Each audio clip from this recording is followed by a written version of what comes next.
আসসালামু আলাইকুম। আমরা 4 ক্লাসের বাচ্চাদের এম ইজ আর এর তিনটির ব্যবহার শেখাচ্ছি। অক্সিলারি ভার্ব এম ইজ আর এর তিনটির ব্যবহার ওদের শেখানো হচ্ছে। স্পোকেন ইংলিশ ওটাও প্র্যাকটিস হচ্ছে। এম ইজ আর এর ব্যবহারটা আপনাদের সামনে আমি একটু প্রেজেন্ট করছি। কিছু বাচ্চা ওরা হয়তো বুঝতে পারছে না, গার্জিয়ান হিসাবে আপনারা একটু দেখে নিয়ে বিষয়টা ওদের কাছে ক্লিয়ার করবেন। এম ইজ আর এই তিনটি শব্দের মানেই কিন্তু হয়, অন্তস্থ হয়, হয় অর্থেই ব্যবহৃত হয়। তো প্রথমেই এম এম শুধুমাত্র আয়ের পরে বসে, অন্য কোথাও এম ব্যবহার হয় না। ক্লিয়ার হয়েছে? সেকেন্ড হচ্ছে ইজ এটা আমরা শুধুমাত্র সিঙ্গুলার, সাবজেক্ট যদি সিঙ্গুলার হয়, সিঙ্গেল মানে একটা, সিঙ্গেল থেকে সিঙ্গুলার, সাবজেক্ট যদি সিঙ্গুলার হয় তাহলে কিন্তু আমরা ইজ বসাতে পারবো। আবার বলে দিচ্ছি, সিঙ্গেল থেকে সিঙ্গুলার। আই মানে আমি, যেমন হি মানে সে, ইট মানে ইহা, সি মানে সে বা কোনো নাম, এগুলো যদি একটা থাকে তাহলে আমরা ইজ বলবো। তাহলে এবার আপনারা বলবেন যে তাহলে আই মানে তো আমি একজন, ইজ হবে না? না, হবে না। আয়ের পরে শুধুমাত্র এম বসে, ইজ ব্যবহার হয় না। ক্লিয়ার? নেক্সট হচ্ছে আর কখন বসাবো? সাবজেক্ট যদি প্লুরাল হয়, প্লুরাল মানে হচ্ছে বহু বচন। সাবজেক্ট যদি দুই বা তার বেশি থাকে, যেমন উই মানে আমরা বলতে অনেকজনকে বোঝাই, তাহলে তখন আমরা আর ব্যবহার করব।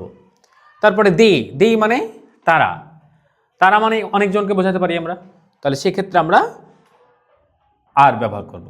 তো এই ছিল এম ইজ আর এর তিনটের ব্যবহার। আবার বলে দিচ্ছি, এম শুধুমাত্র আয়ের পরে বসে।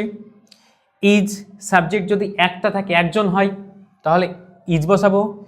আর সাবজেক্ট যদি দুই বা তার বেশি হয়, লাখ লাখ কোটি কোটি হয়, তাহলে আমরা বলবো আর।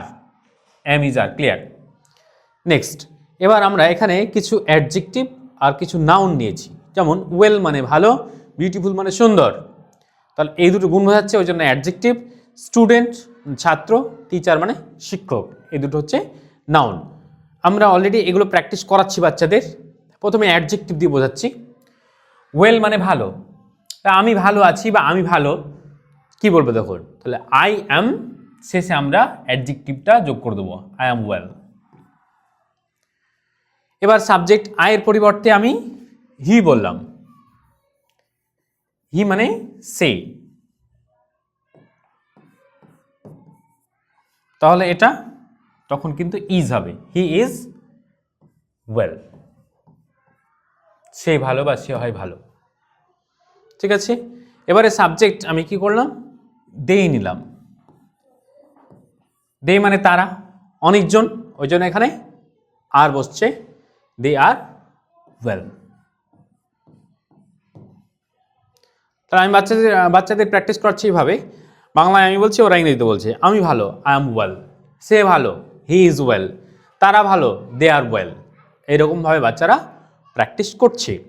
এগুলোকেই আবার আমি নাবাচকে প্র্যাকটিস করাচ্ছি। তাহলে আমি হ্যাঁবাচকটা বুঝিয়েছি, আপনাদের একটু বুঝে নিতে হবে এম ইজ আর এর ব্যাপারটা ভালো করে। বাকি নাবাচকটা বোঝা একদম সোজা। নাবাচকে কি করবে? এই কথাগুলোই যখন নাবাচক অর্থে ব্যবহার হচ্ছে, তখন আমরা একটা শব্দ যোগ করব, সেটা হচ্ছে নট। নট মানে না।